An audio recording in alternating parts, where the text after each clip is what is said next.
Roll call, we have 4 members here in person, and Ms. Springate is joining virtually. If everyone could please stand, and we're going to do the Pledge of Allegiance.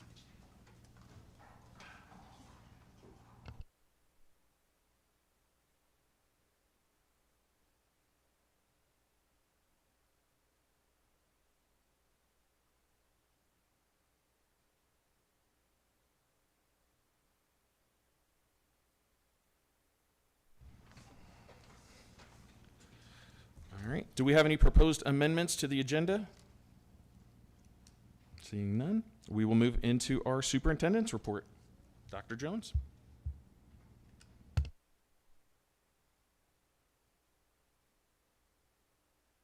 Thank you. We actually have, to begin with, we have a presentation from a very special group of people that we're going to start with.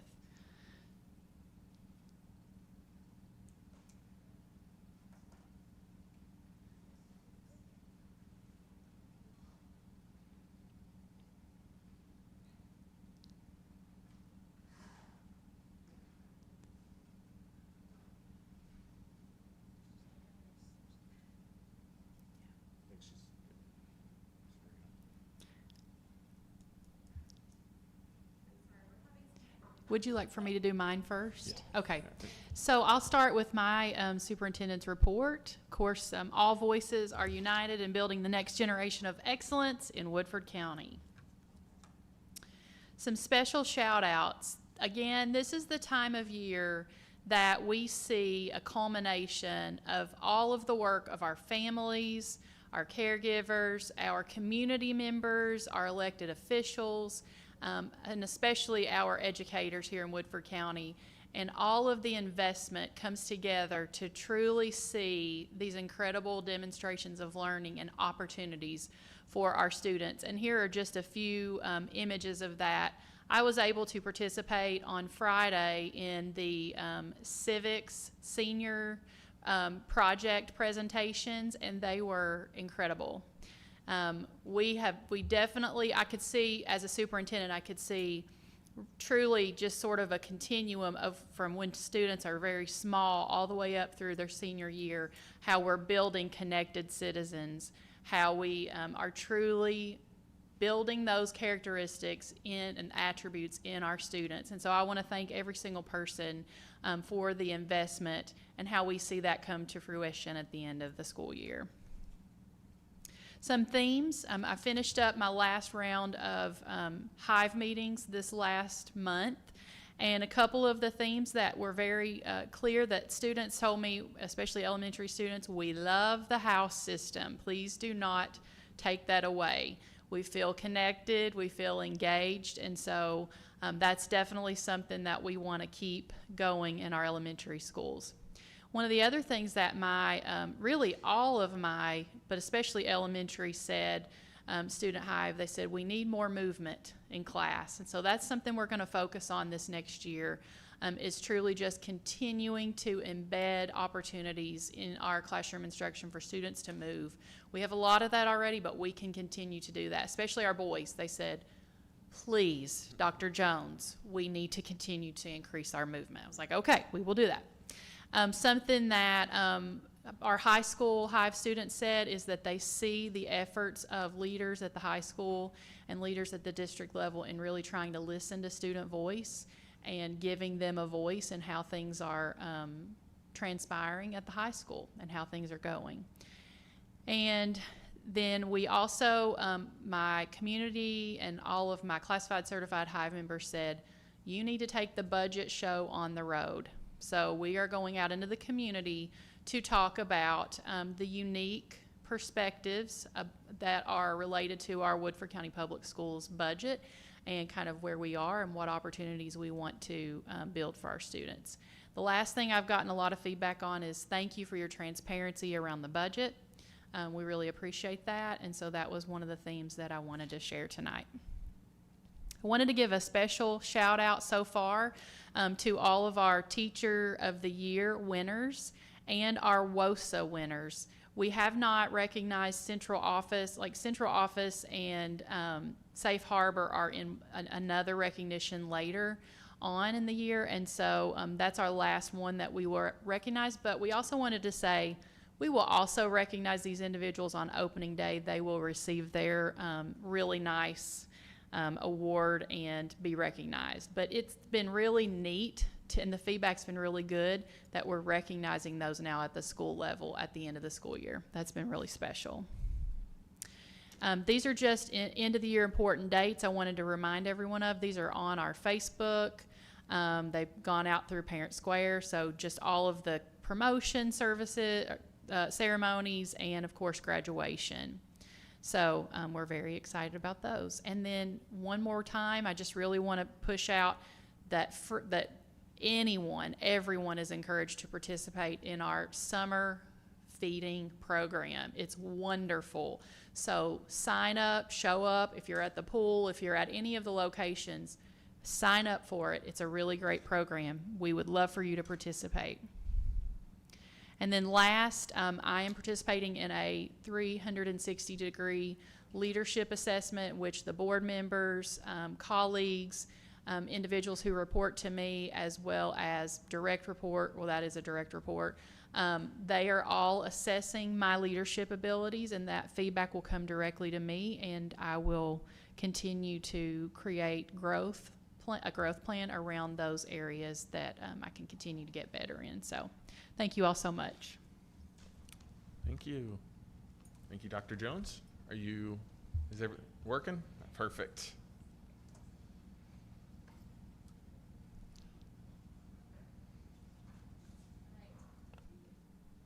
Okay, we are here tonight to talk about a special project that some of our students at Simmons have been working on, and we want to give you a little bit of background into what has happened in a lot of our elementary schools this year. Why 3D printing? So 3D printing has become a fun little hobby for a lot of people. They're in homes. It's become very affordable in the last few years. But the bigger picture for us is that there is a whole vertical alignment piece. I'm a former high school engineering teacher, and I saw very quickly how engaged I could get students through this, and also how immediately they could, as high schoolers, if they pass their industry certs, and I'm going to brag on our engineering program here, I think they have almost a 90% pass rate this year on their industry certifications for the engineering program. And we want to start them even earlier. So that's a big part of this. On here is a picture from Somerset Community College. They just obtained they've had it about a year, a concrete 3D printer, and they're printing homes, very affordable homes that are weatherproof, floodproof, all the things. And that's kind of where we're thinking. So last year, I applied for an outreach grant through CAST. We were awarded not quite $15,000 to set up mobile print stations in all of our elementary schools. And we deployed those this year with great success. There's a picture of one of the carts. Every library has one. They're housed in the library, but they can go into classrooms. We've taken them into third grade, into fifth grade. Second graders have printed things. And it's been a really, really fun cup-filling activity for me, where kids are in technology, they're thinking, there's so much math and design and logistics that go into making something printable. Am I right?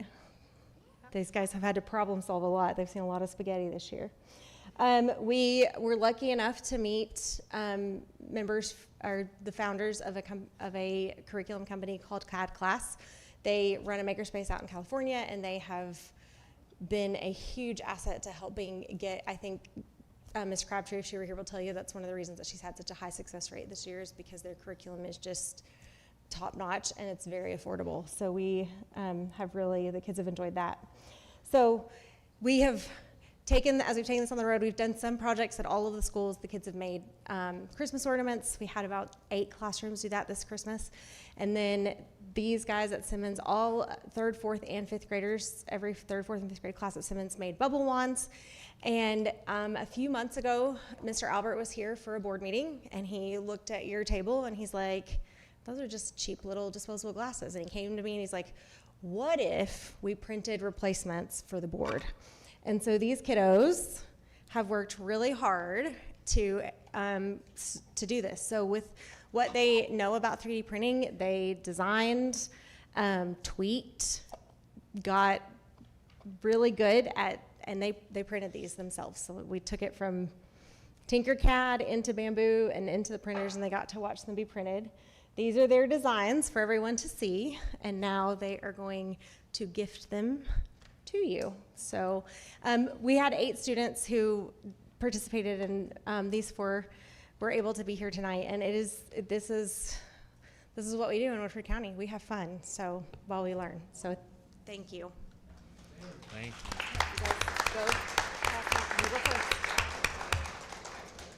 Ms. Snow, would you like them to introduce themselves? Um, If they want to? I would love for them to introduce themselves. Yay. They are fantastic, and I'm going to put Esma on the spot. She is an STLP state winner. We had 5 in our district, and she won for a book cover design that she did. So, all right. Would you, Esma, come introduce yourself. Come on, Michael. Hey, just tell them your name. Go ahead.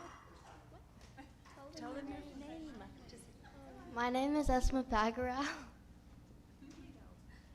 My name is Mia. My name's Peyton. And my name's Michael.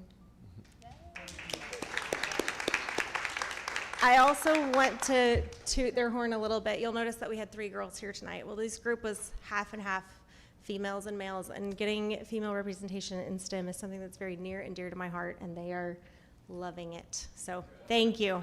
Thank you very much. Thank you, everybody. Appreciate it. Good luck at your game tonight. All right. I think that was it. We're going to move into our good news report. So once they head out, Dr. Gould, we'll start with you. So I wanted to share some good news. I think that I'm going to try not to get emotional because I wanted to say what I was going to say. I think that every person in our district has a place in our students' hearts and in our families' hearts. And every person in our district, regardless of what position they hold, has an impact on our students every single day and has the capacity to impact our students in many ways and our families. And so Ms. Sonia is not here tonight. I'm going to try not to get emotional. She is retiring, but she has been my children's bus driver for many years now, and her kindness and her mixed with a firm hand has been a perfect combination to ensure that our kids are safe and welcomed every single day onto that bus and off of the bus in the afternoon. She has led and had guidance in their safety, that they know that they are loved and they are greeted, just with that consistency every single day. I always get a smile and a wave from her, and I am going to miss it so much. She allowed me as a mom of young children back several years ago in elementary school to know that my kids were going to be dropped off every morning safely to the schools that they went to, as well as returned home to me safe in the afternoons. From the minute they got on the bus to the minute they walked out that door and walked across the street and into my home, I knew that they were taken care of. And that means so much. And even though my kids are older now, I still get that smile and wave every afternoon. And so I just wanted to say thank you, not only to Ms. Sonia, but to all of our bus drivers who ensure that warm handoff every single day for our students. So I just wanted to celebrate her in her years here in Whitford County and on her retirement, but just say thank you to all of our bus drivers because you guys do a very, very important job. Absolutely. We have Miss Tara, so definitely feel that with the bus drivers. Mine, it's the end of the year. I just want to say thank you to everybody that's put in so much work this school year, teachers, staff, central office. You know, everything's winding down or ramping up depending on how you look at the end of the year. But I know testing is going on, so just thank you to all the staff and the students that are putting in the work. Just really want to say thank you. Mr. Wilson? I would like to say ditto to both of those comments. But the one I wanted to talk about is maybe it's too obvious to bring up, but these presentations at our board meetings where our students come are fantastic. I still think about the young lady from Northside that spoke here.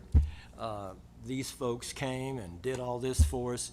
And not only does it help us appreciate the caliber of our students, but it helps us to appreciate why we're here. And that's a good reminder each and every month, and that's what I wanted to talk about. Thank you. Absolutely. Ms. McCowan? Yeah, my comments too are sort of centered around the end of the year. And I just want to recognize our parents and families and caregivers this time of year. There's so many exciting end of the year activities. I know I see things all the time. People call it Maycember, and the dishes are piled up in the sink because you don't know what day it is and you're just running everywhere.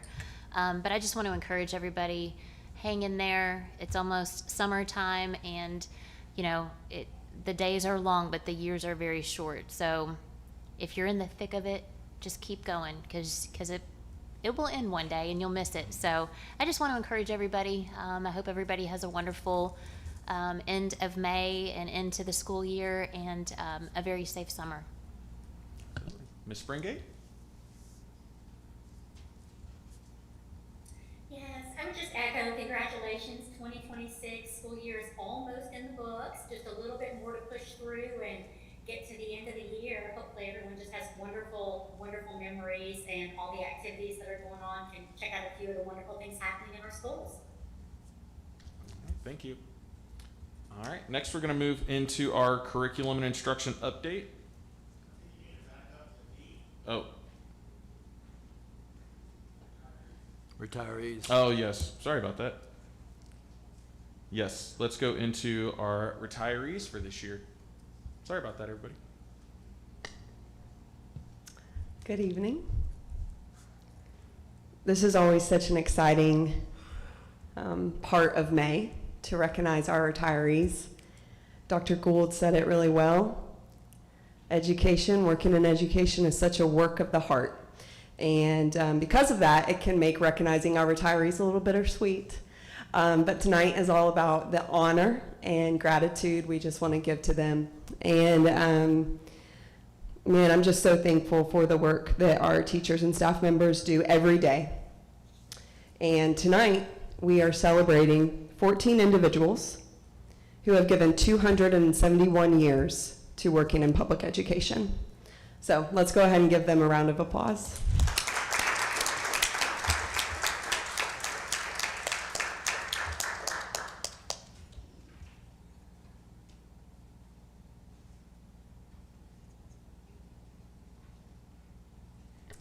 $271 years. I just can't get over that. It's insane. Our retirees, they've been here and they know this tradition. So I am going to call up, I took a note of who all was here from this list at the start of the meeting. If anyone has come in since that time, since 6 o'clock, we'll put them at the end, but we're going to start alphabetically.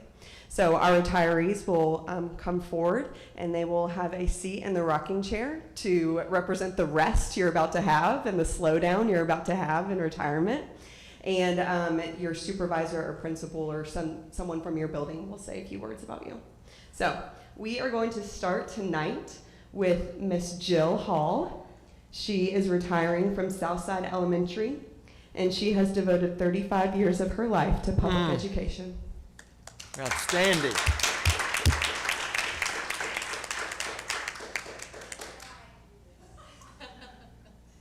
okay. You've more than earned it. Okay. So, by my calculations, it was 36 and a half. So I'm going to give you that. Okay. All right. Jill Hall has devoted an incredible 36 and a half years to the students of Southside and Woodford County. Quite simply, no one loves Southside more than she does. Jill is the ultimate cheerleader, not just for her students, but for every colleague in this building. Her energy is boundless, and she brings a level of positivity that can brighten even the toughest of days. Her infectious spirit and passion for teaching shine through everything that she does. Jill truly believes that everyone, yes, even you, is a mathematician. She doggedly pursues this belief and works tirelessly as a math interventionist to build her students' confidence and strengthen their knowledge. As a math coach, she's a leader among us, sharing best practices and researching new strategies to support her fellow educators. Her coaching doesn't stop in the classroom. As one of our cross-country coaches, she encourages athletes to believe in themselves and achieve more than they've ever thought possible. As a colleague, Jill is always a helping hand, a listening ear, and a dear friend. As a Southside Stallion, she is the epitome of what we all aspire to be: passionate, dedicated, and driven.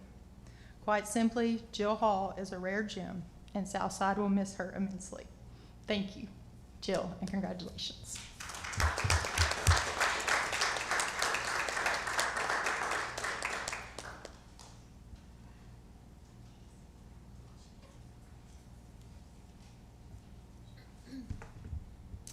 Next, we have Miss Peggy Henry, Southside Elementary. She has given 9 years of her life to public education.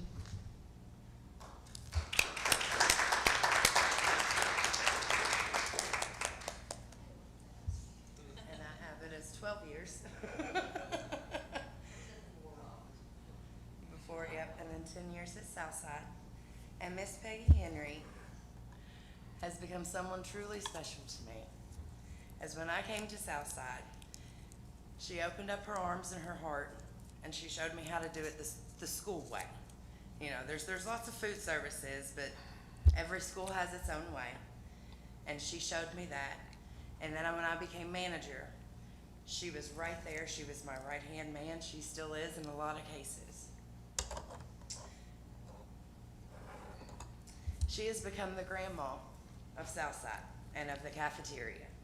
She's that grandma who will love you up, but get in your butt and make you behave, and then spoil you rotten with all her love and her treats and her gifts. I am truly, the kids love her, and they're gonna miss her. I am truly gonna miss Miss Peggy. She has become someone very, very special. I gotta quit or I'm gonna start crying. So Miss Peggy, I love you. Oh, very nice, very nice.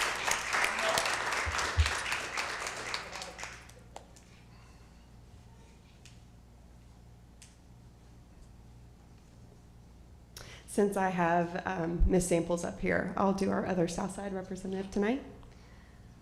Miss Emmeline McNabb, Southside Elementary, with 32 years given to public education.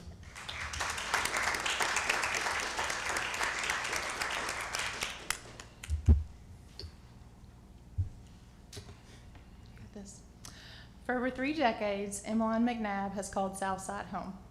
As a special education teacher in our moderate to severe disabilities classroom, Emmeline has spent her career doing so much more than teaching. She's been a passionate advocate, a leader among her peers, and a fierce believer that every single student can learn at high levels. In Emmeline's classroom, the words "not possible" simply do not exist. She's incredibly knowledgeable and endlessly creative, always finding innovative ways for her students to communicate, participate, and truly thrive.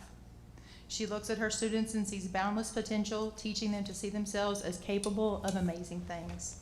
Because she holds the bar so high, her students consistently rise to the occasion. In just this past year alone, I've watched her students grow by leaps and bounds.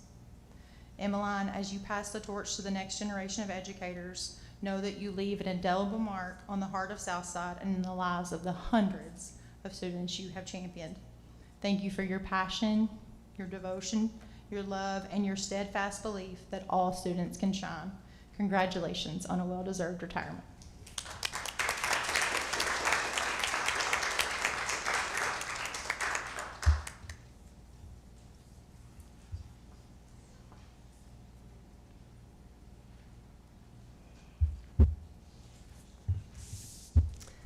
Next, we have Miss Kathy Lafser, Woodford County High School, 25 years given to public education.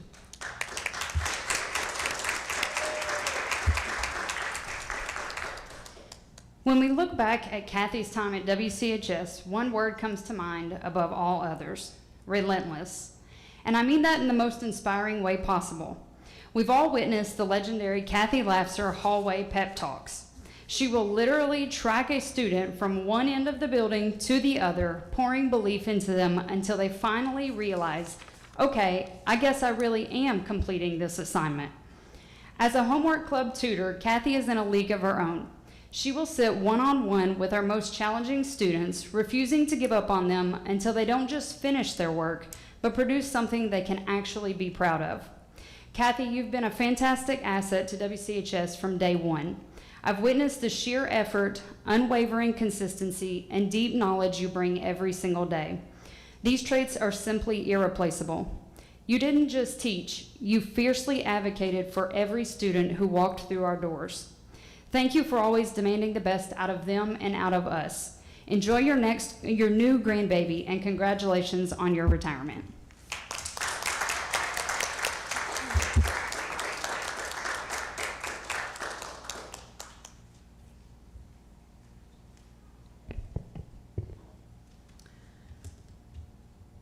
Okay, we have one more retiree here in person, Miss Carla Stefanski with the Transportation Department, and she's given 10 years to public education.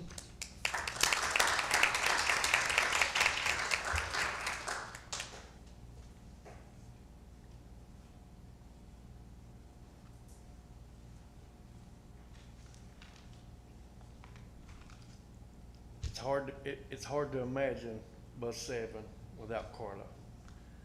There's some people who show up to do a job, and then there's people like Carla who show up to make a difference. Whether it's keeping the bus clean or helping the kids learn bus behavior, you made Bus 7 a better bus. I had the privilege of driving the bus the other day that Carla was on, and she was always on the move, making sure kids were seated, didn't have their feet out in the aisle. She's done a wonderful job. So as you head off into your next chapter, we hope nothing but the best for you. Thank you. Thank you.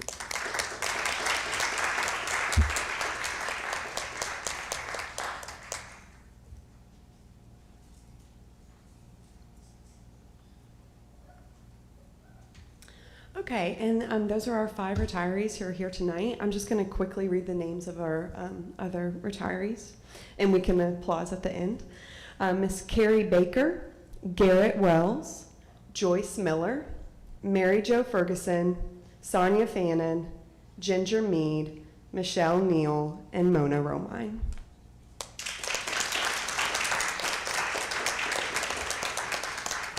Thank you. Thank you for your service, everyone. It's a big deal to work for Woodford County, and thank you for all the years that you've provided to our students and our staff. All right, we do not have any public comment. Can I have a motion to, yeah. Instructional. Oh, now, see, we got jumped around. Mr. Asher, what day is it? What school day is it? I know we got 7 left. Yeah. That's not many, is it? 7.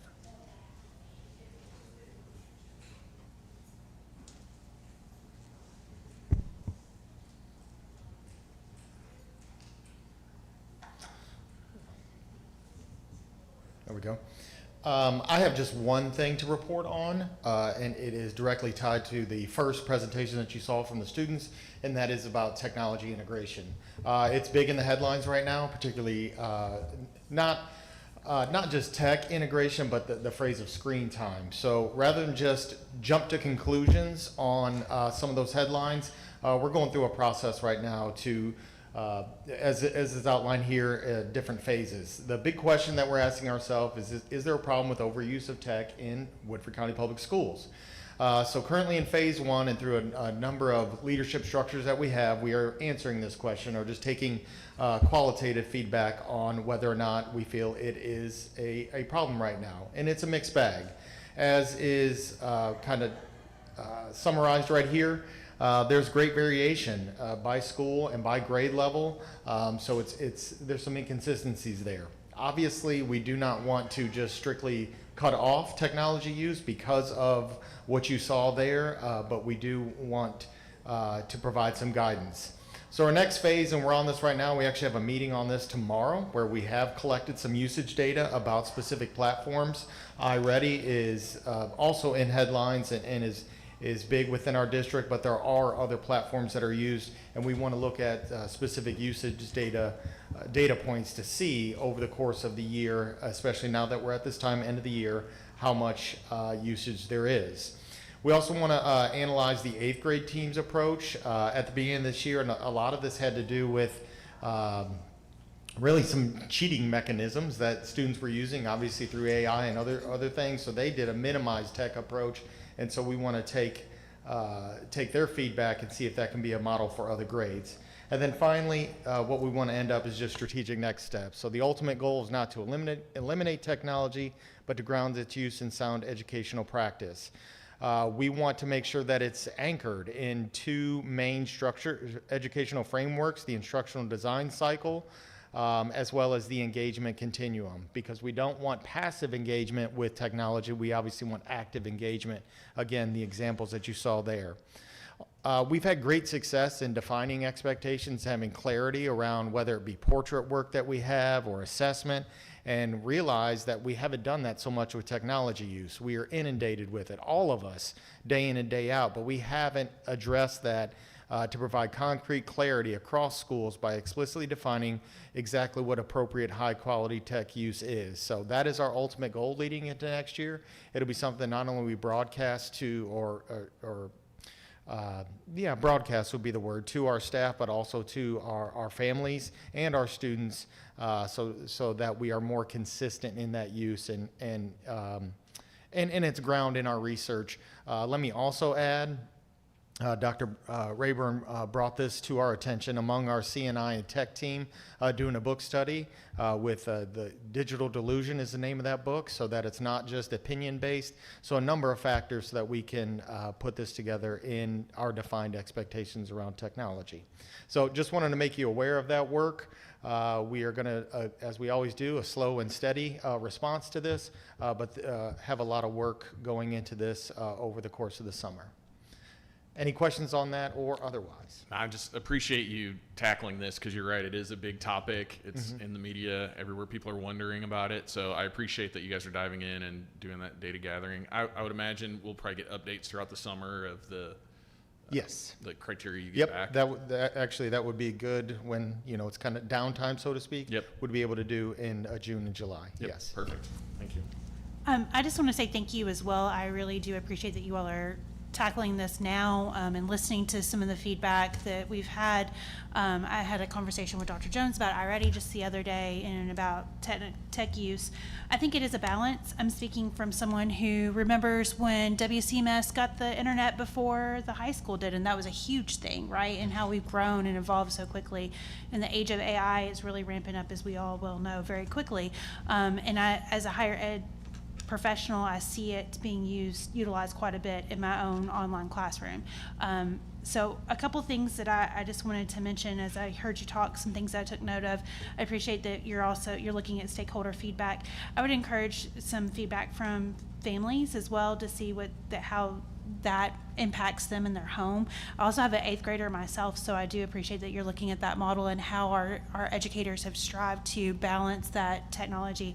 I think that we can't take technology away completely, because then we would leave our students graduating not ready to enter the workforce that they have, but I do think a balance is very, very important, and definitely needs to be looked at, how we are educating our individuals around technology, with using technology, how to utilize technology, but not just solely relying on that in our classrooms. I think it is a considerable balance that we have to mark, and that we've kind of tipped in favor in one way or the other, like you said, depending on the classroom and how teachers are utilizing technology. One of the things that I encourage you to also focus on is when we look at, 2 things.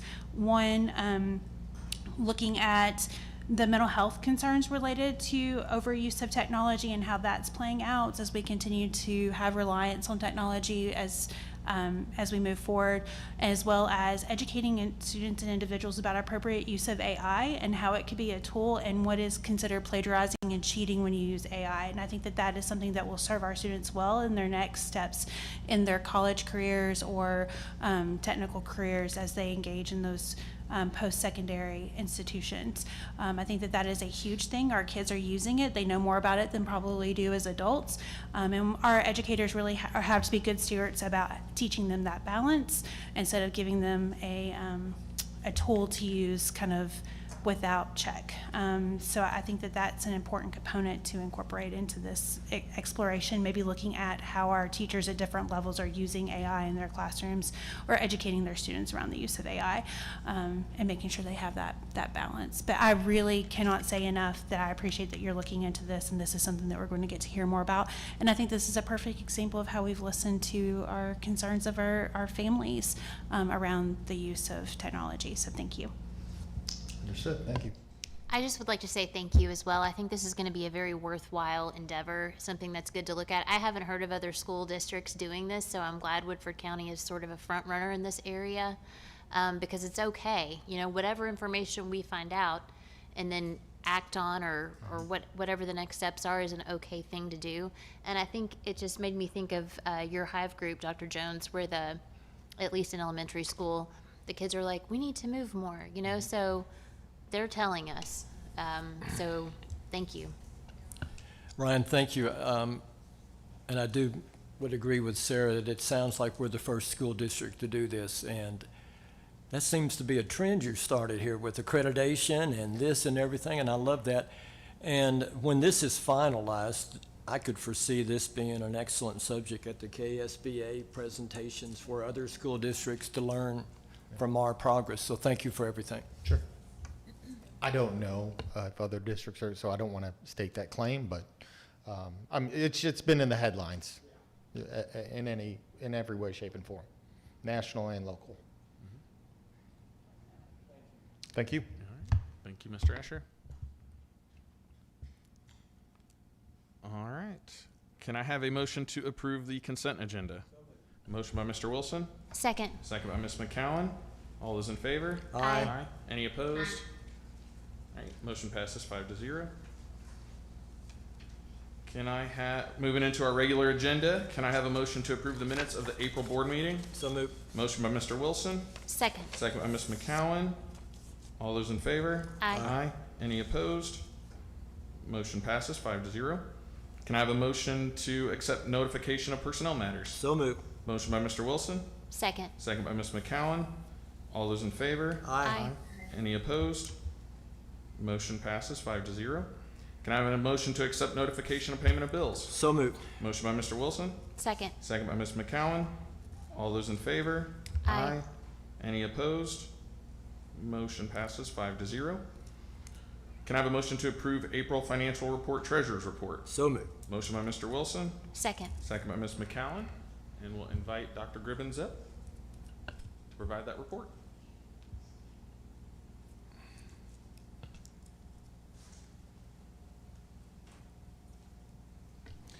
Good evening, board. So we have the April financial report and updates. So we will go through here. Maybe it's thinking. There we go. So monthly to date, you can see total receipts and revenue. Realistically, slide 3 I think is the most relevant for what we're looking for, and that is the year over year. If you look at it, we've kind of continued this trend that we talked about. The revenues is about 2% lagging behind where we were last year, but on the plus side, our expenditures is 8% below, so we're actually still maintaining 6% improvement from this time last year. So again, our expenditures are down, even though our revenues are slightly lagging behind last year. This is our monthly totals by tax collection.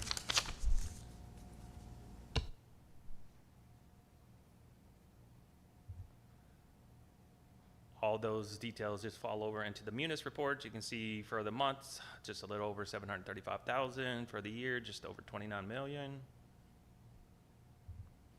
And this is the fiscal year to date by each of those different taxes. That aligns to the 29 million in the previous slide. And this is broken out, of course, we break it out by the month, same total, just different broken out by the different month. You can see the different line items there. and then we'll go into the activity funds after this.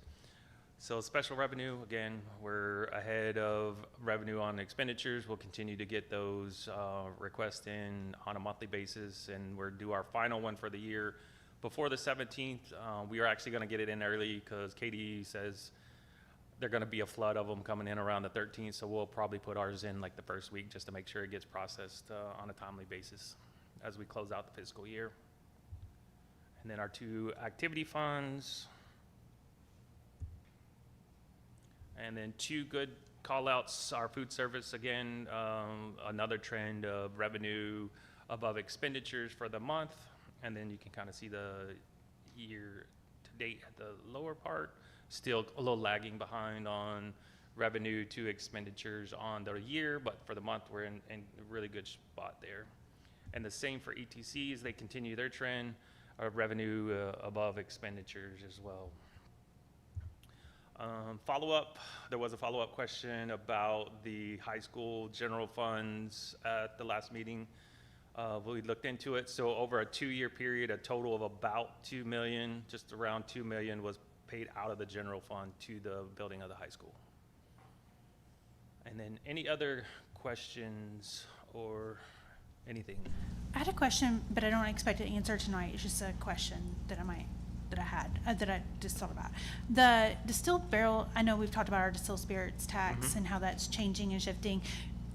And that depends on the barrels that are being housed, obviously, and that sort of thing. And I know we talked about whether or not like where we're at with that as far as it continues to trend down, but more barrels are being produced. Do we know like if that'll change for next year's projection? Do they report to us, or is that like, how do we build that into our budget as far as what we can expect from the distilled spirits tax? It does get reported, and then every year from this year forward, the tax rate is reduced by 4%. So even if everything was the same amount of barrels, we would see 4% less revenue each year. Of course, it's kind of hard to project because we don't know what the distillers are going to produce and how's the coming year. Or take out. Yeah. I just didn't know if they gave us a heads up, kind of like what we. They're not going to give us any forewarning unless we build. I mean, we can reach out. They're not obligated to share that until the end of the year. Okay. Thank you. I was just curious about that. I've got a quick question about this food service slide, the food service fund. It was one of the last slides we looked at. Can you all pull that back up? So for the past couple of months, our revenue has been exceeding the expenditures. We've had 2 months of expenditures or revenue positive, so a positive revenue flow. But for the year, we're still lagging behind. If you look at the very bottom, we're about, year to date, we're about 100,000 to the negative. And how does it look over the summertime? I know we have like a bunch of expenditures in certain categories at certain times of the year. Do we expect that the trend will continue of revenue over expenses at this point? The projections show that we'll end the year about anywhere between 80 to about 100,000 to the negative.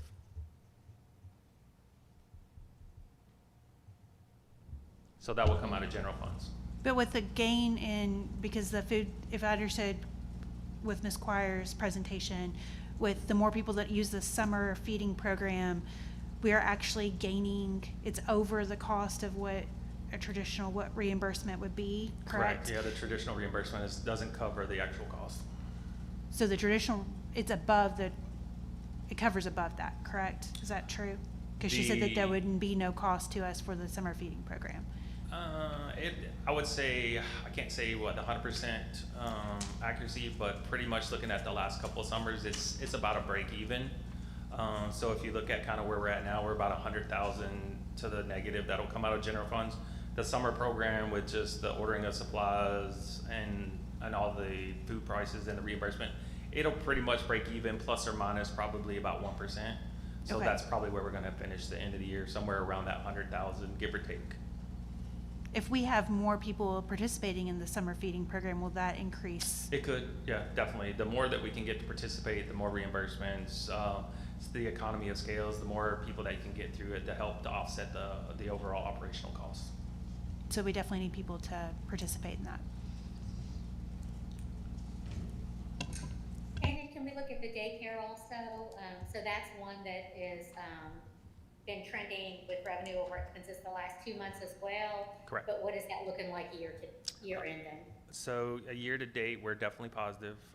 You can look at the bottom. We're about 700 plus. my math, about 700,000 to the positive right now. That's also the reserve. Yep.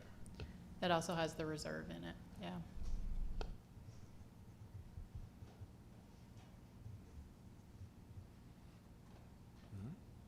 Any other questions? All right. Do you have anything else to show? Nothing at this All right. moment. Thank you. Perfect. All right, we have a motion. All those in favor? Aye. Any opposed? Motion passes 5-0. I couldn't hear Ms. Springate's vote, I'm sorry. Sorry, Ms. Springate, we couldn't hear your vote. Aye. Okay, thank you. Can I have a motion to approve Maddox and Associates CPAs as independent auditing firm? So moved. Motion by Mr. Wilson, Second. second by Ms. McCowan. Any discussion or questions about this? I have just one. Okay, Ms. Do we, McCowan. I was looking at the comments on the cover sheet about some of the questions that were asked of our previous auditing firm. Do we anticipate that this group would do something different than what we've had in the past? I know that there was some mention of, like, how come nobody saw that we were in the kind of Yeah. financial. So that was one of the first things that when I came in, I wanted to look at the previous audits. That was kind of something that I thought should have been included in the audit, because that's kind of what that independent audit is supposed to look at and advise the board. And when they come to give the report, you know, for me, that would have been something that I would have thought they would have put in like 2 years ago that said, you know, the expenditures over revenue over multiple years is not the direction that you would necessarily want to take, but there wasn't any of those in there. I did reach out to that audit firm as well when I came on board, and they were like, well, I don't think we're going to have time for you this year. And that's like, that's fine, based on my review of the audits. And so that's why we sent out the request for proposals for a new audit firm. I do think in my comments, I do think sticking with the same firm for at least 3 to 5 years is smart, because again, they kind of know the operating finances and they can give you a little better insights, vice just a different firm every year. Yeah, it might be good to have a fresh set of eyes, you know. Even though they would send different auditors, it's not the same auditor every year. It would be good just to have a fresh look. Absolutely. All right. Any other questions? All right. All those in favor? Aye. Any opposed? Motion passes 5-0. Can I have a motion to approve the hardship request? So moved. Motion by Mr. Wilson, Second. second by Ms. McCowan. All those in favor? Aye. Aye. Any opposed? Motion passes 5-0. Can I have a motion to approve the tentative budget? So moved. Motion by Mr. Wilson, Second. second by Ms. McCowan. Any questions, or, I know we had a 4-hour meeting the other day, but does anybody have any questions? I do have a question, and this follows up with what I had asked about in the meeting in regards to the discrepancy in what's paid to our stipends, like with athletics and academics, and, you know, just catch all with that. So it could be technology, it could be academics, it could be athletics. And how that number is decided upon. I know that we are in crunch time and we have just a few more months to get that looked at, but I would like that to be revisited as part of this process, because I feel like it's something that has really been stagnant, and it doesn't seem to be equitable across people, a number of hours that people are putting in and pouring into our young people. And I think that they should be compensated accordingly. So I was just wondering if that's something that we can maybe return to at some point in time this fiscal, as we look for the next budget cycle that we're approving. So instead of waiting and delaying another year, is it possible to do it now, is what I'm asking. So we need to pass this budget, right? Mm-hmm. By law, we need to pass this budget. But it is like the review of the stipends is certainly on our to-do list. But it would, like you said, I was not here and there was not a Yes. formula left. Yes. We need a formula. And the formula we need to have a committee that comes together and truly looks at it and creates a formula for those stipends so that it is equitable. And that's gonna take some time. Okay, so It is. too much work to do in a short period of time. Yes, it is. But we will definitely We look will on it. definitely address it. Okay, thank you. I have a question about the IRB. So I wonder, the budget that we are looking at today for this tentative budget, that reflects all revenue. It's not reflective of any kind of a discount that may occur. I don't want to say It's discount, an actually- abatement. It's actually, if, it's based on if we get a 4%, if the board, Sure. just 4%. And yes, we did not include any of that in there. We just included what we know for sure right now. Current budget, as submitted, is 4%, and with the understanding that that's still a deficit, but we were used to move that capital outlay funds over. That was about 900,000 to fill that hole for this 1 year. Say that one more time. The capital outlay. So we had capital outlay funds, this year's and next year's, that you could do three things with it. You could put it in an interest-bearing account, you could use it for building fund, or you can move it into the general fund, which is, for our circumstances, was the best opportunity to move it into the general fund, to not have, because if we didn't do that, we would have had to made another $900,000 worth of cut for this coming year. So what it allowed us to do is to fill that hole at the 4% rate for this year. Okay. So if the tax rate is, if we hold the rate instead of doing the 4%, we get an increased revenue, and so we can use that 900,000 for something like the middle school roof, or going back into an interest-bearing account for an extended period of time to where we're making money off of it, Yes. correct? Yeah. So that's just a filler for a specific scenario. I don't want to say worst case scenario because the compensating rate is the worst case scenario. So if we end up taking the compensating rate, where do we make up the difference? That means we make the additional cuts after we approve the budget, correct? Correct. Okay, thank you. Just want to clarify that. Anybody else have any questions? All right. All those in favor? Aye. Any opposed? Nay. Motion passes 4-1. Can I have a motion to approve moving forward with Little Legacy Hive? So moved. Motion by Mr. Wilson, Second. second by Ms. McCowan. Did you have anything to add, or? I did. I've had a few people reach out. I wanted to clarify something about this. So you all saw there's a reserve in ETC. And so I wanted to be clear that no taxpayer dollars, no general fund dollars will be used to support Little Legacy Hive. Little Legacy Hive will be part of the ETC program. So it's an expansion of the ETC program. And so family members will pay fees, or they will use the CCAP program to be reimbursed by the state. And everyone will have access to that service. Good. You're welcome. Anybody have any other questions on that? No, I think I've heard from employees that they're excited about it, and I'm glad that we're going to be able to offer some relief and other options for childcare here in the county, because we know how hard it is to come by. Agreed. All right. All those in. I have a quick follow-up. Yep. Good. Were you guys able to gauge the interest, the 70 or so folks that had said initially they had some interest, into any kind of firm numbers? So when we asked, when we did the survey, we actually said, would you be participating this year? Would you participate this year? And it was very specific, and they said yes. Good. We already have people calling and saying, add me to the list, add me to the list, add me to the list. So it's pretty, it confirmed a lot of what I had heard from other people. So, if we have 40 is the break-even point. Of course, we already have interest for probably double that now at this point. So we're really, really excited about it. It will grow. That will grow. Yeah. That number will grow. Any other questions? All right, all those in favor? Aye. Any, all right, motion passes 5-0. Can I have a motion to approve updated WCPS meal prices? So moved. Motion by Mr. Wilson, Second. second by Ms. McCowan. Anybody have any questions or discussions on this one?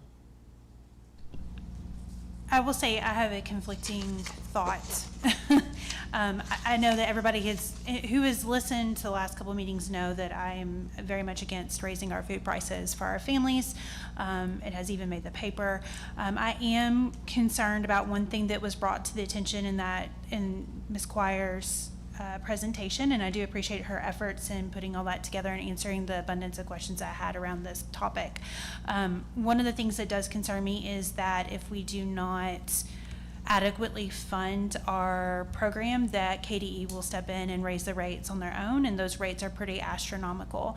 On the flip side of that, seeing growth in our food accounts already that we just had presented shows me that there is a way to increase that capacity to maybe not have this burden on our families. So it is a very conflicting vote because I feel like it's kind of like a gamble either way.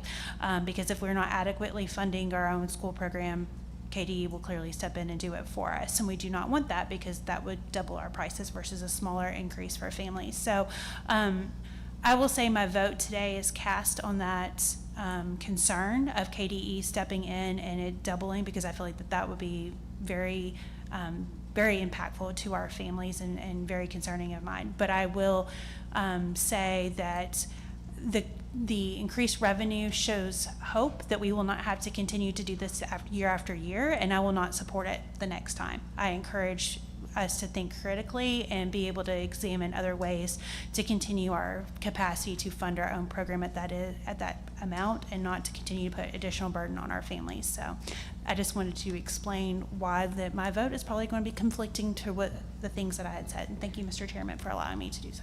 Absolutely. Dr. Bill, I agree with you 100%. All those in favor? Aye. Any opposed? Nay. All right, motion passes 4-1. Can I have a motion to approve the updated fundraiser policy first reading? So moved. Motion by Mr. Wilson, Second. second by Ms. McCowan. I think, is it pulled up or are you just gonna read it?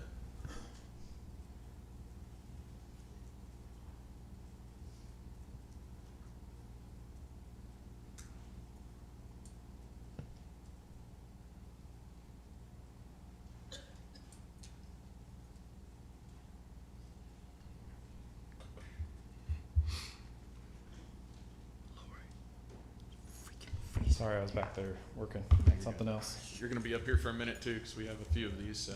I'm not going anywhere. Dr. Ribbons? Dr. Ribbons?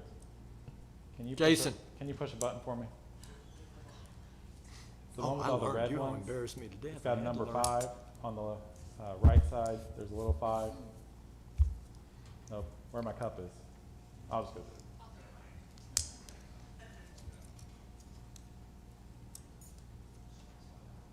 That's what I told my kids all the time. I'll just do it. I just do it.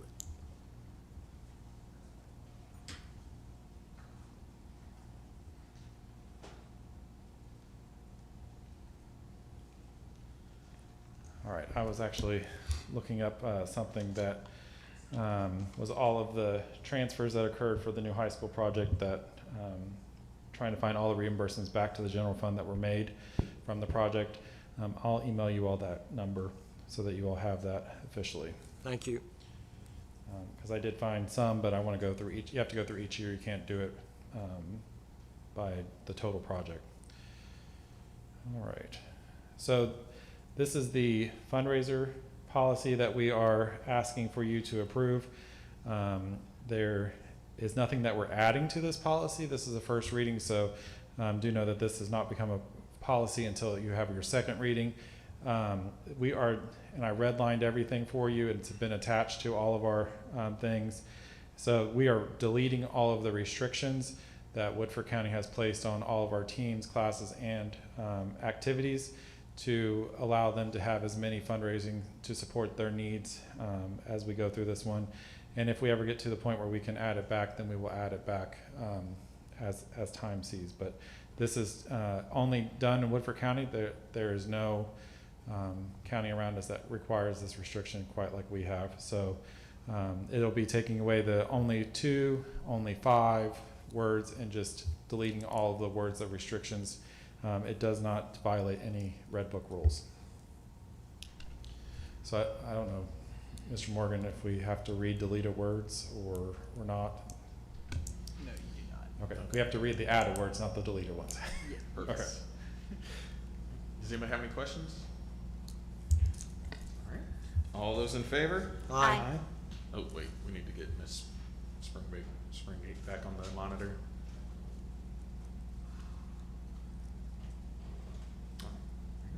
All right, I'll call that again. All those in favor? Aye. Any opposed? Nay. All right, motion passes 4-1. Can I have a motion to approve updated vacation policy So first moved. reading? Motion by Mr. Wilson, Second. second by Ms. McCowan. Dr. Reaver? All right, with this one, this is the discussion that we've had for the last little bit since we've done the budget to take away the 20 vacation days that we give to our 260 classified employees and take that back down to the 10 vacation days, 2 full weeks of vacation time for work weeks.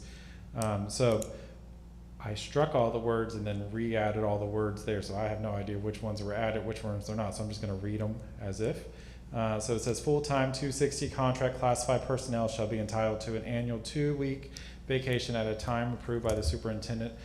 Personnel employed for the first half of a full-time 12-month basis shall be eligible for a vacation during the second half of the first year of service. Full-time 260 contract classified personnel who have 5 or more years of experience with the district in a 260 position shall be granted an additional day of vacation for each year of service up to 20 days. Full-time, and then this is the accruals down here, full-time 260 classified contract classified personnel may accumulate and carry over a maximum of 40 unused paid vacation days upon retirement and termination of employment. For any reason, a classified employee shall be paid for his or her accumulated vacation time at a rate equivalent to the daily salary rate calculated from the employee's last annual compensation. In the event of retirement, resignation, vacation leave should be prorated and accrue on a monthly basis. So this is what we had in FY24 prior to the changing it to where we just gave all 20 days to every 260 classified employee. Anybody have any questions? All right. Yeah, I guess, why are we looking at changing it back, and did we only do it that 1 year? Can you kind of go into that a little bit? So we have done this since we did the big raises, the big recruitments, the big 23-24 school year, where we looked at everything and how can we recruit and get more people here. And what we've come up with is that when you can carry over 80 days of vacation days, which is what we currently have as our policy, then that puts us at a huge district liability to pay out 80 days of unpaid use, because some people are rolling those over every single year and we get up to 80 days. Also, it gives no benefit for employees to stay longer like it was thought. They get all of their 20 days, but after one month of service, they've reached all of their time, and then they still have 20 vacation days that they automatically get. So this puts the language back to where it was to have more control, but after 5 years, they get an additional day each year up to the 20-year mark. So if they've already been here for the time to get 20 days, they will not lose anything, and we will prorate those back down to where it was before. Anybody that's over the 40, but before the 80 that we currently are, we're gonna put them in a bank to have not to grow, not to do anything with. It's going to sit there. If they want to use those days, they still are theirs to use, but at retirement, they will be paid out just like they would for any other time.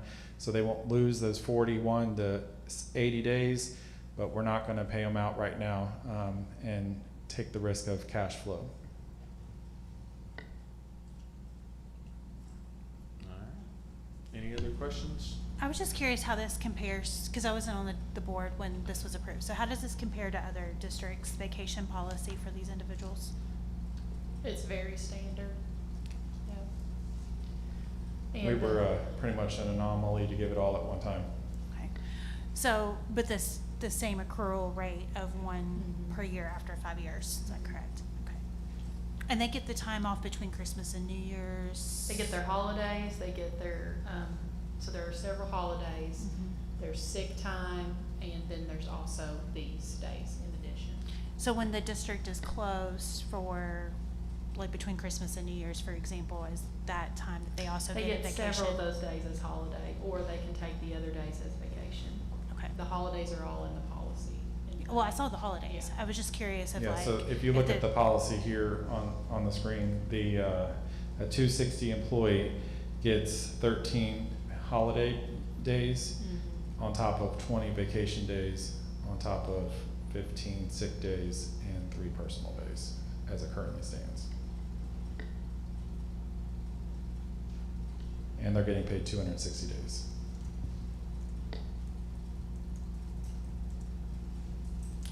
Anybody else have any questions? All those in favor? Aye. Aye. Any opposed? Motion passes 5-0. Can I have a motion to approve updated sick leave policy first reading? So moved. Motion by Mr. Wilson, Second. second by Ms. McCowan.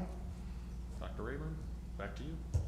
All right, so this policy is in line with the KRS that was released this year, not this current season, but the last season, where we are responsible for any days after the 13th day to financially be responsible. We don't have a shared cost like we currently do with the state for any leave that's over the 13-day mark.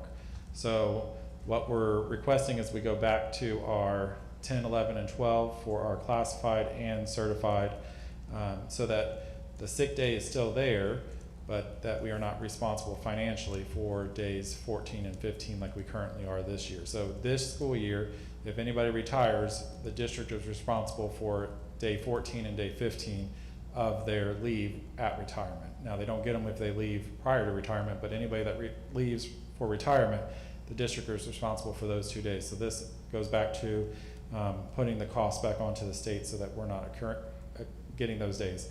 We used to have 10, 11, and 12, and then 3 emergency days and 2 personal days, or 3 personal days, depending on how many days you worked.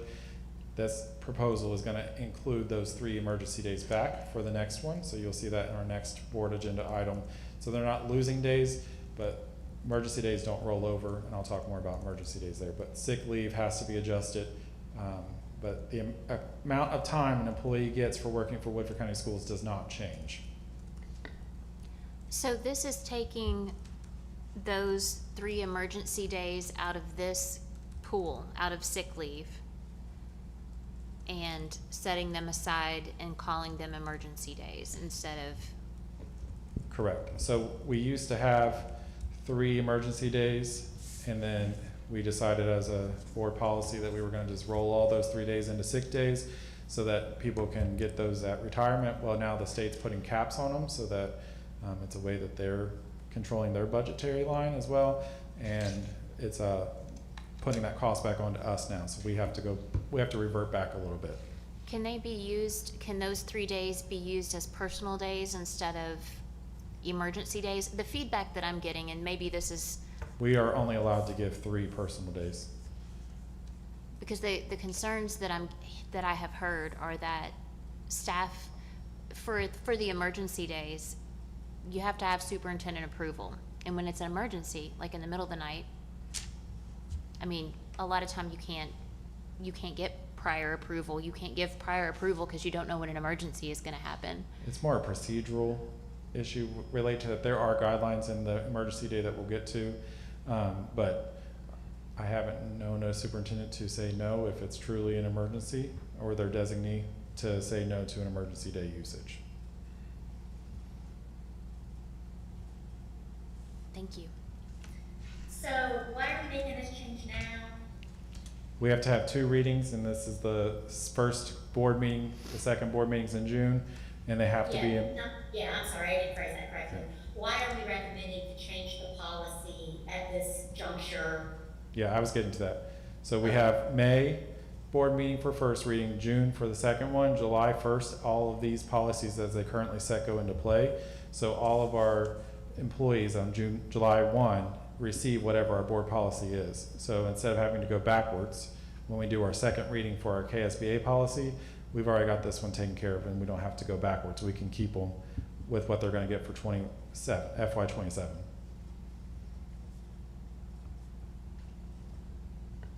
Can you talk about the financial impact of leaving this policy as is and not separating out those 3 emergency days? I think that's what I'm not understanding. So we would be responsible for somebody who retires. If you look at their daily rate, whatever that daily rate is, they're going to retire 27, 28 years, $500-ish for somebody who retires. That's times 2, maybe 3, depending on how many days they get, and that's what our responsibility is for that.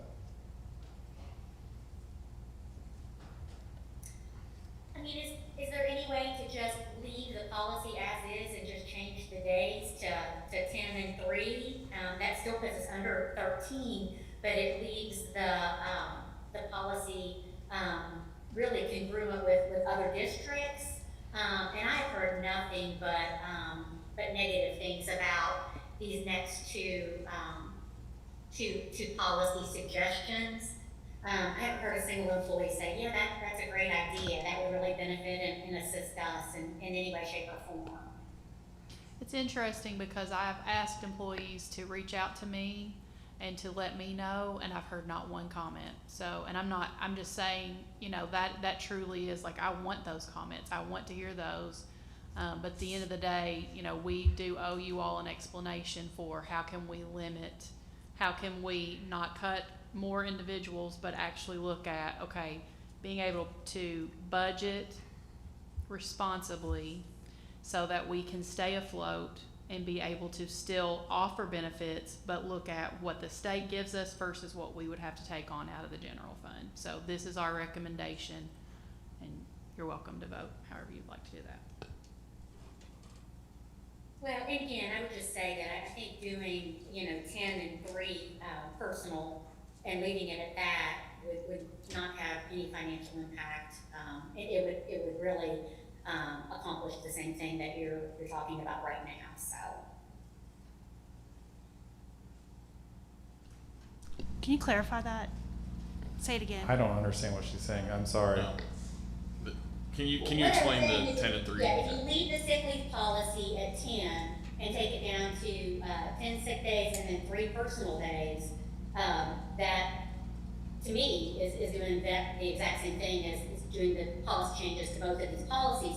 It's simply leaving the emergency days the way that they're handled now under the sick leave policy, and not, it wouldn't have an effect. Having 13 days for 13 days is the same in my mind, so I'm not really sure why we would be doing really either of these policy updates when you could accomplish, I guess, what Josh was describing with simply doing it that way. And I think that that's just what I've been asked by employees. We already give 2 personal days, so we would be able to give 1 more, and then an employee's actually going to lose 2 days with that thought. Also, if we took every retiree that we had times that 500, we'd be $2,100 that we would be required to pay out for every retiree that we just announced today. Dr. Rayburn, can you clarify, just in simple terms, currently they get how many sick days? They get 13. They get like 13? There's different ranges based off of their days of, a normal teacher that works 188 days gets 13 sick days and 2 personal days. And 2 personal days, and how many emergency days? 0. So with this new policy, if we vote yes on the 2 policies that follow, this one and the emergency day one, that shifts to what? They will be 10 10 and sick, 3 emergency and 2 personal. 2 personal, 3 emergency. So they get 15-ish, correct? 10 sick, 2 personal, 3 emergency. With the policy shifts, currently they get 15 with no Correct. emergency days. Correct. Currently. Okay. And I think that that might be some of the confusion because they thought, like one person that reached out to all of us mentioned that they already had emergency days, but they don't. They do not have any emergency days. They have personal days, which does not require an explanation, correct? It does not. Okay. There are So, restrictions to a personal day. Like personal days can't be happening, like board policy says you can't take a personal day and be around a 3-day weekend or things like that. You have some restrictions, but there is no restriction to sick days. So Other what- than You have it has to guidelines. meet the requirements of a sick day. so if you were, say you have And a personal day, sorry, a personal day does have to have prior approval. You can't just decide in the middle of the night to take a personal day. So what happens if you are chronically ill, if you have a chronic illness that causes you to use your sick days, and now you have 3 less? What would be because I know we have some educators that have chronic illness. So what would happen to that individual? The same thing that happens right now. What happens right now? They can ask for donations from employees that can donate to them. If they have more than 15 days, they can donate that. I mean, the procedures are not changing. It's just the number of days that are changing to be in line with the state statute to not have that cost at the district. Because I can see, like, if you have a chronic illness, how that could be fearful. Like, that's 3 extra days. But it sounds like there is a policy in place currently that allows for, and if you have that sick time banked, because your sick time doesn't go away, or does it go away with this policy? No, your sick time still rolls. Right. Your So, emergency days don't roll, but your sick time does roll. so if you have, this is just the accrual rate per year, correct? That we're looking at, not the use per year. Mhm. Okay. The use is the same amount of days. So if you had enough sick time, you could take 13 sick days if you needed to. If you met the requirements for the emergency leave and the Yes. sick leave, sure. Okay. I just wanted to clarify that. And So, then it has to be approved though, if you do these policies, so, and I do think that sometimes the emergency leave has been denied in the past for certain folks, which is another concern that they've raised, so that's. But I think that's in the board policy, so the superintendent has to follow the board policy. And we're not talking about emergency leaves right now. but you just said that they had no emergency leaves, correct? Correct. Right now? When we had it in the past, there are restrictions on the next board agenda item. But currently, there is no emergency days, 13 sick and 2 personal. This would shift to 10 sick, 2 personal, so your personal days don't go away or change, but you're adding on 3 additional emergency days to give you a total of 15 days to play around with and 15 days, so it doesn't change, correct? Correct. Okay. There's no change. Mr. Chairman, have we voted on sick leave yet? Because we're talking about emergency leave. Have we voted on sick leave? We're doing sick leave right now. Okay. Yeah. I was worried about that just because I think what we decide to do with sick leave would directly tie into the emergency, so I didn't know when to ask it. Okay. No, it's a good, I was just curious. I Yeah, didn't know if we had they're voted. kind of connected because Okay. of the way the shift is happening. Gotcha. We have to vote on them independently. All right. Any other questions? All right. All those in favor? Aye. Aye. Any opposed? Nay. Motion passes 4-1. Can I have a motion to approve updated emergency leave policy first reading? So moved. Motion by Mr. Wilson, Second. second by Ms. McCowan. Dr. Reader? So this is the emergency leave. It's a lot of words, so it's a lot to read. Do I have to read them all, Dawn? Okay, here we go. So this is the same for classified and certified, and sorry, I am dyslexic, so sometimes words get backwards. I'll read it. We can. I'll go. I'll read it. So the number of days for certified employees shall be entitled to 3 days of emergency leave with pay each school year. Persons employed for less than a full year contract shall receive a prorated part of the authorized emergency leave calculated to the nearest 1/2 day. Persons employed on a full year contract but scheduled for less than a full workday shall receive the authorized emergency leave days equivalent to their normal work days.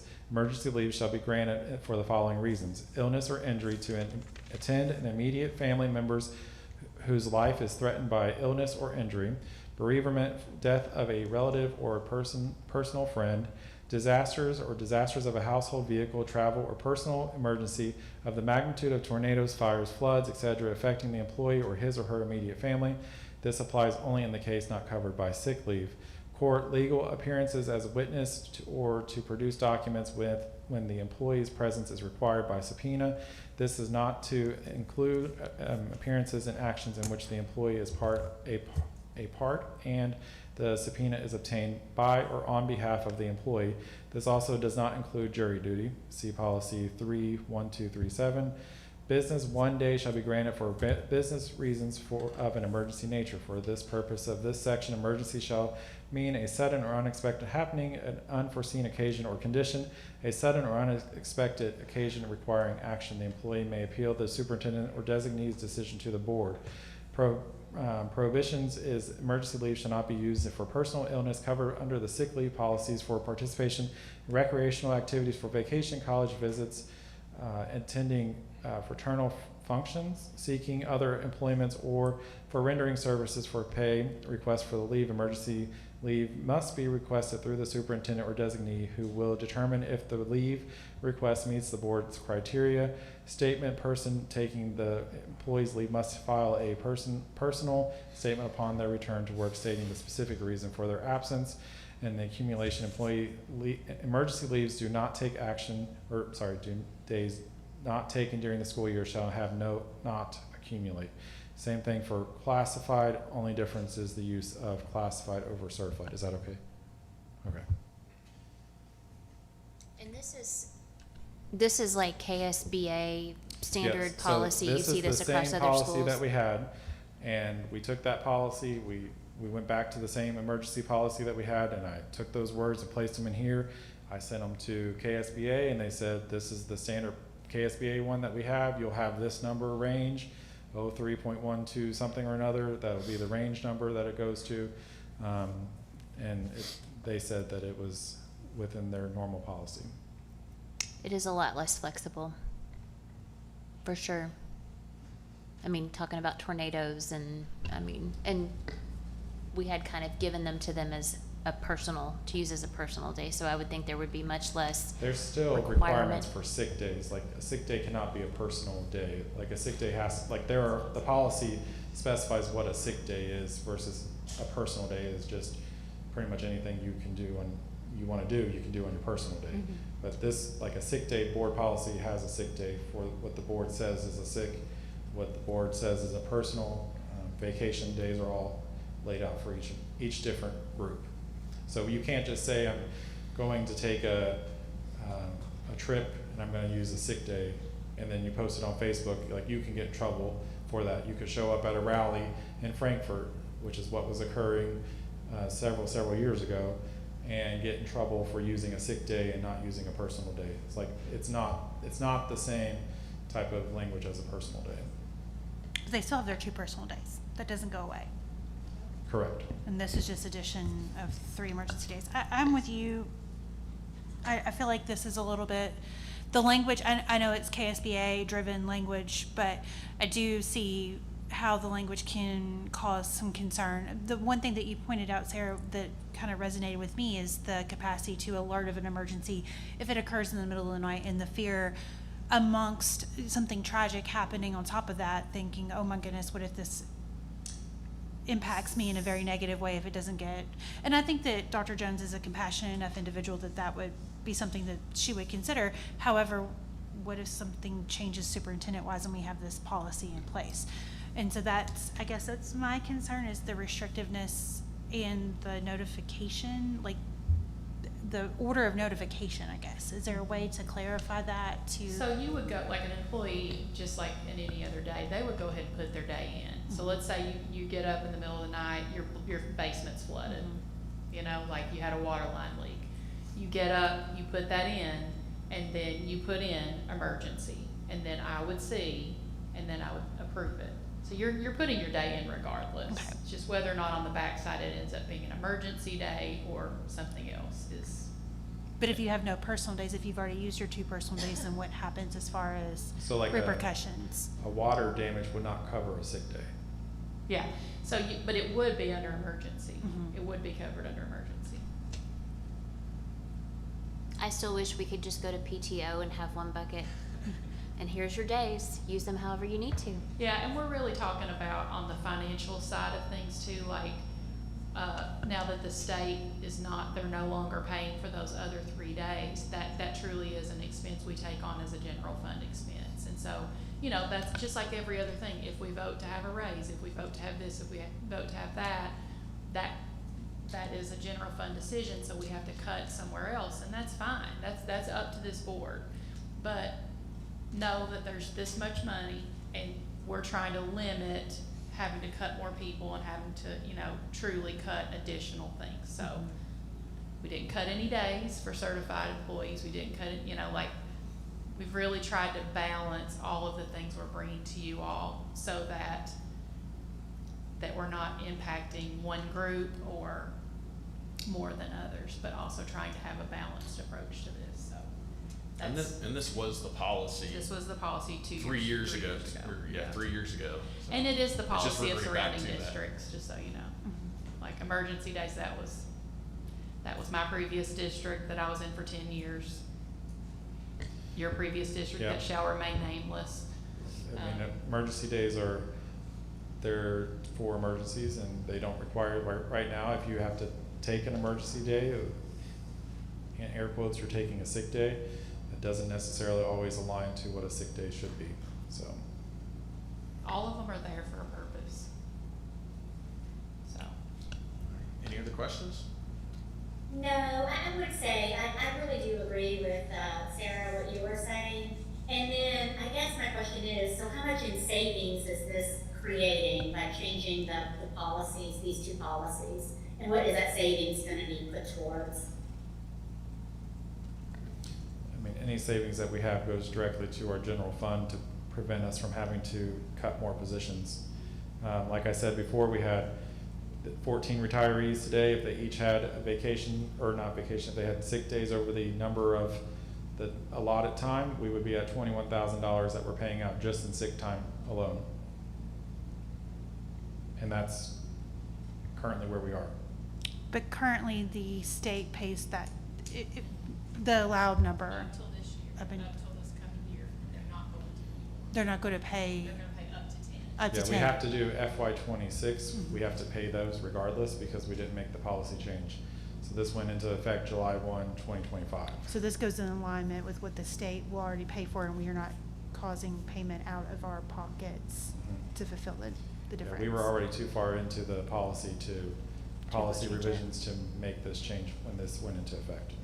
I do have a question. Could we do, instead of calling it emergency days, personal days don't roll over either, correct? They roll over as sick days. Okay, could we do we have to have them roll over? Personal days? By law, do we have to have them roll over? I don't, yeah, I mean, I've always known personal days, sorry, I don't have I can look and see, I don't know any district around us that's doing that, so I'd have to go searching through some policies to see that, but. Well, like, I know my personal days at work, I mean, I don't work in the school system, but I work in higher ed, they don't roll over. You use them or you lose them. I was just curious, if we were worried about the restrictiveness of an emergency day and the definition of that, could we put those into, because I think that on the flip side of that, we're also worried about if you have, we don't have to pay out that additional time that can get accrued, and that's what we're trying to prevent. So could we have them designated like a more narrow? I'm going to recommend something to you, Dr. Gould, and any board member who's struggling with this. So we're on our first reading. You still have the ability to change this on the second one. So I'm going to recommend you check some other policies around and see if we are as restrictive as other districts or not. And if we're not, please propose a second reading amendment, and we can make that be the case instead of trying to figure that out. Like, let's. Yes, that's a good idea. Thank you. I think that's a good idea too, so we have time between now and the next meeting to gather some more data and think about the pros and cons. And Mr. Chairman, that's the purpose of having a first reading, that we can explore more, we can share with our constituents, they can share their thoughts with us. That's the reason we have 2 readings. Exactly. All right. Thank Any other you. questions before we vote on this one? So if we vote yes, that's just approving the first read, like, how do we Right. vote? I'm sorry. Yes, the first Okay. reading. So that still gives us a capacity to Yeah, and then next edit. month we'll do the second reading. Got it.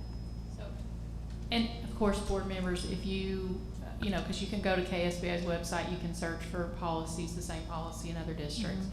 And then if you have recommended wording, you would send that to us, and then that would become part of the conversation for the second reading. And then we would have legal review, correct? Yes. Okay. All right. All those in favor? Aye. Aye. Any opposed? Nay. Motion passes 4-1. Can I have a motion to approve updated salary policy first reading? So moved. Motion by Mr. Wilson, Second. second by Ms. McCowan. This is related to classified individuals, so this is the classified person policy 03.221. Basically what this does is allow us to use comp time instead of paying for overtime. We can allow them to use comp time. Right now we currently don't have a policy in place. So this is as if overtime is approved, compensatory time may be granted at the rate of 1 and 1.5 hours for each overtime hour worked and taken in the same work week or banked for future use. At time of separation, any compensatory time unused will be paid at the appropriate rate of pay. Compensatory time may not exceed 240 hours. That is the 240 hours is the max that we're allowed. So I put that there. I do not recommend 240 hours, but that is what our max is.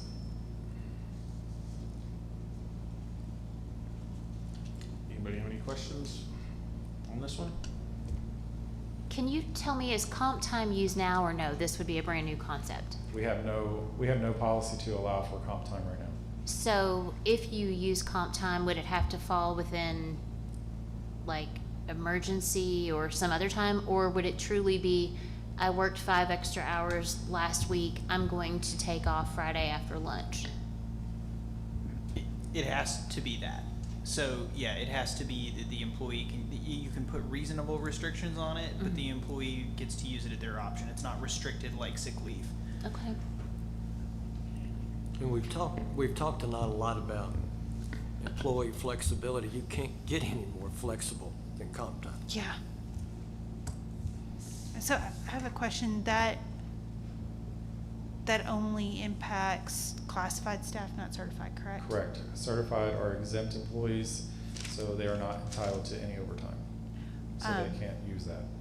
So with the policy, is there a structure for reporting comp time in place with the procedural part of that? Yeah, it wouldn't be in the policy, but yes. In the procedure? Yeah. Okay. I think this is a huge perk. I mean, I can't imagine having that. That sounds like wonderful. That's nice. Any other questions? It's perfect. All right. All those in favor? Aye. Aye. Any opposed? Motion passes 5-0. Can I have a motion to approve job descriptions, position updates? So moved. Motion by Mr. Wilson, Second. second by Ms. McCowan. All of the proposed changes were in there. Some of them say general fund / this funding source. It would depend on the funding source of where that would be. So if that funding didn't exist, it would fall back to the general fund, but we are using that funding source from the / before we're using the general fund. For instance, the Little Legacy Hive preschool extended care assistance, say funding general fund. Our goal is to have that be the Little Legacy Hive funding, which is our ETC funding, and to use that funding prior to the general fund there. So while that funding mechanism wasn't available to me, I had to put general fund, but that is our goal, is to move it toward a funding source of that one. And then all of the stipends that we're adding have been ones that we have been using for the year, so this is not something that was recently sent to us in an email, like some of the previous ones that were mentioned. We've had a year to review all of these stipends that are being added. All of the ones that are changing are coming from the budget committee process that we went through. And then all of the changes to titles are to reflect their title for the appropriate job that they're doing, or updating their title to reflect what the state has in that place. Any of the inactive budget ones are due to our budget reduction plan, and then converting those are part of that reorganization plan that was shared and voted on and approved already. This is just putting it to the vote. And then the remaining active is what I talked about the last time for the work session, that they are still on the books. There's no funding for them. There's no budget for them. They're not getting hired. If there was to be one, it still exists, but it's not on the current projection to hire.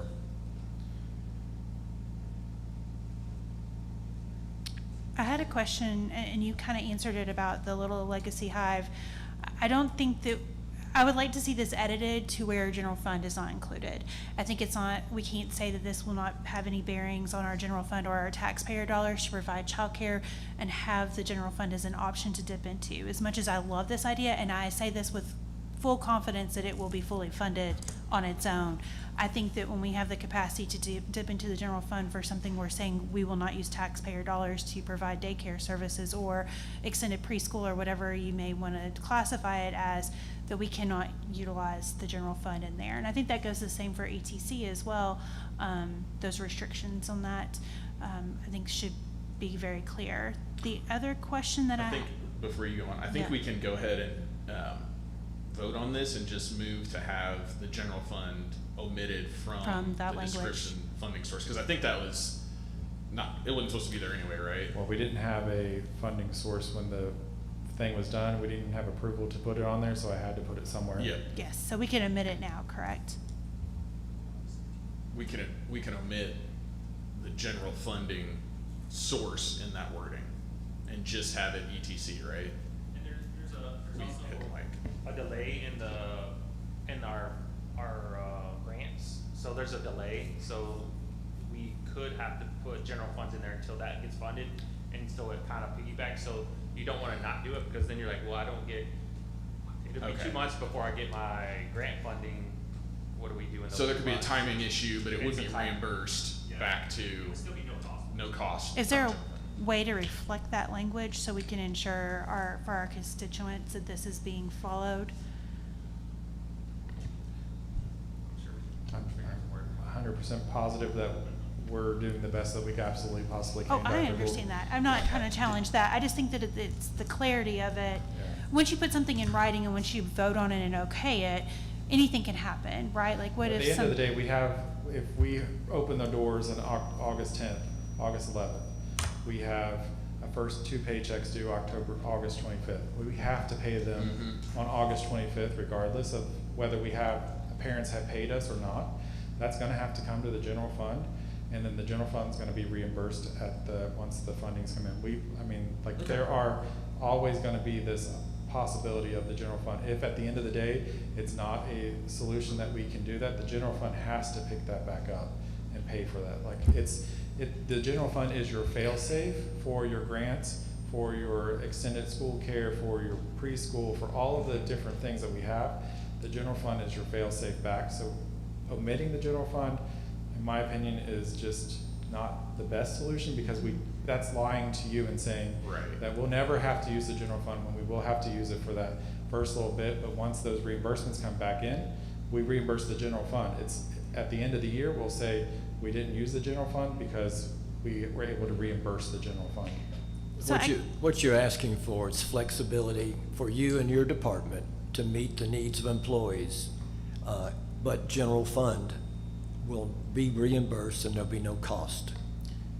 But we also have the ETC reserve, and so that money is there as well to be able to pay for that. Well, and that's why I'm asking if it could be ETC, because we have a we just voted to raise ETC prices. We have a $700 and something thousand reserve, correct? So that should, if that's the capacity, we should be able to, given the number of projected hires, we should be able to fully fund their first paychecks while we wait for that balance to come back up with the ETC funds. And that's what we that's what was just shared with us that we were voting on. So But then, I would recommend you amend your motion and strike the language. So I think because you have to have it as a backup, you can't not make payroll. General fund has to be included.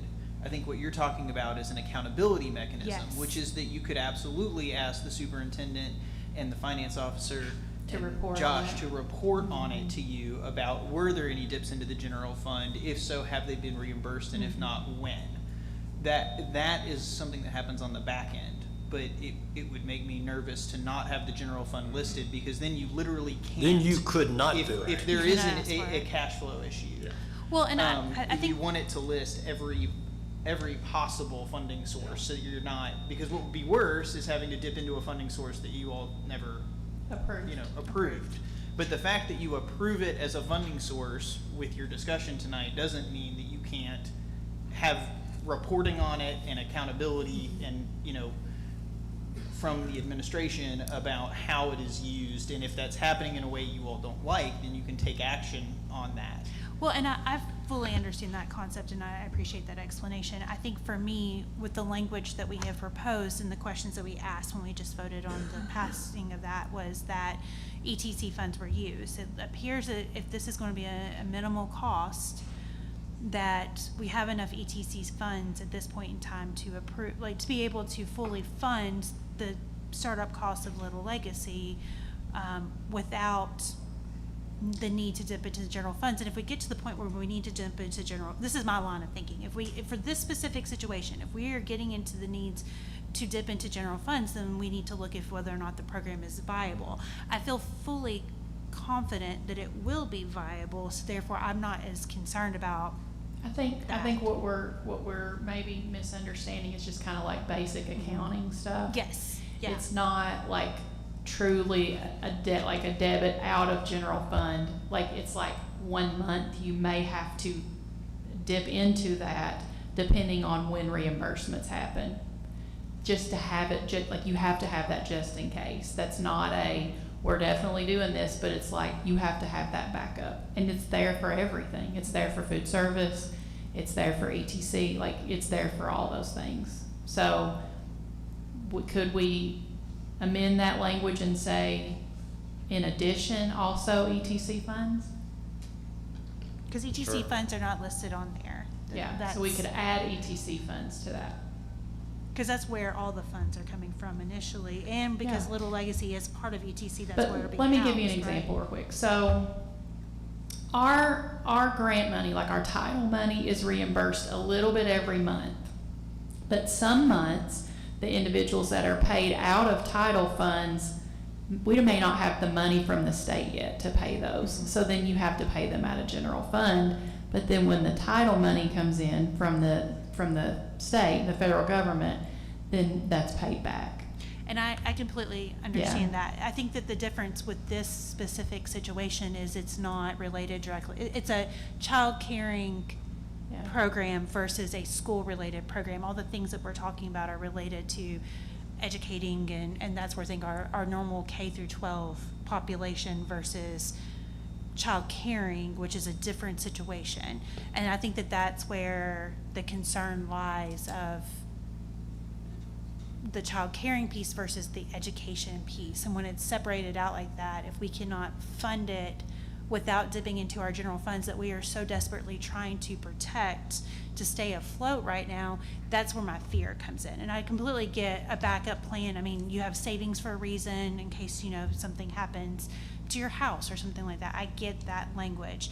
I just want it to be accurately reflected for our constituents to see that this is not going from the general fund. We should not be in a situation with that reserve that we have in ETC with a minimal startup cost to ever have to dip into general fund. It sounds like we're We'll add moving forward with ETC that. to that. Yeah, I apologize, Dr. Gould. I didn't realize it would be this big of a commotion, so ETC's on there. The other question that I have related to this is the janitorial services. Will that be new hires or will that be existing personnel that we'll use? So that's personnel, like we can't talk You're about. approving the position, not the people. Yeah, we can't tell you like who will be transferred. No, into I it. don't mean like that. I mean, is it an additional position or is it current positions? It is a position for that building. So we'll be creating a new position with that. I get, that's the language I'm trying to ask. Yes, and that's part of the, that's actually part of the proposal that Jason calculated. That's included in that, the break-even cost. Okay. Yep. What about the two, up to two? It says up to 2, but we're not, like, that's not what we're asked. That is like, we're hiring 1. Okay, Yeah. gotcha. Yeah. The 2 are there in case it's needed, but, you know, we just don't know, like, when we get into it, but 1 is what we're proposing right now. Thank you.